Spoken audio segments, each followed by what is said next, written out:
قید میں ایک شخص جو ہے اس کا خوف کیوں سر چڑھ کے بول رہا ہے؟ اس کے ڈر سے جیل کے دروازے تک بند کر دیے گئے ہیں. کسی کے لیے بھی، اس کے عزیز دوست رشتہ دار پارٹی سب کے لیے جیل کے دروازے بند کر دیے گئے، کھڑکیاں بند کر دی گئی. کسی کو اس سے ملنے کی اجازت نہیں ہے تاکہ کوئی پیغام باہر نہ آ سکے. اور جب بھی جیل میں اس سے کوئی ملتا ہے تو باہر پیغام پہنچتا ہے کہ قیدی تو ڈٹا ہوا ہے، قیدی تو جناب کوئی بات ماننے کے لیے تیار نہیں ہے، وہ جھکنے سے انکار کر رہا ہے، وہ ہار ماننے سے انکار کر رہا ہے. قیدی نمبر 804 جو ہے وہ ضدی نمبر 804 بنا بیٹھا ہے، بلکہ وہ پوری قوم کو باہر آ کے پیغام دیتا ہے کہ ظلم کے اس نظام کے خلاف نکلنے کی تیاری کرو.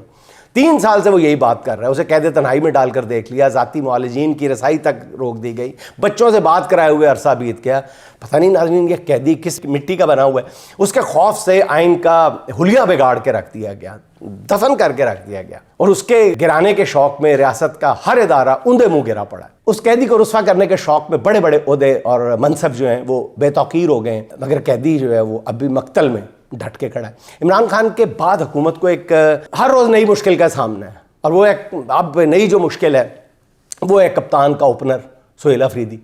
یہ اوپنر ایسا ہے کہ پاور پلے میں جس بہادری اور عقل مندی سے کھیل رہا ہے اس کا خوف بھی روز بروز بڑھتا ہی چلا جا رہا ہے. سہیل افریدی کا کہنا یہ ہے کہ میں آخری حد تک جاؤں گا پھر نتائج کا کچھ بھی نکلے.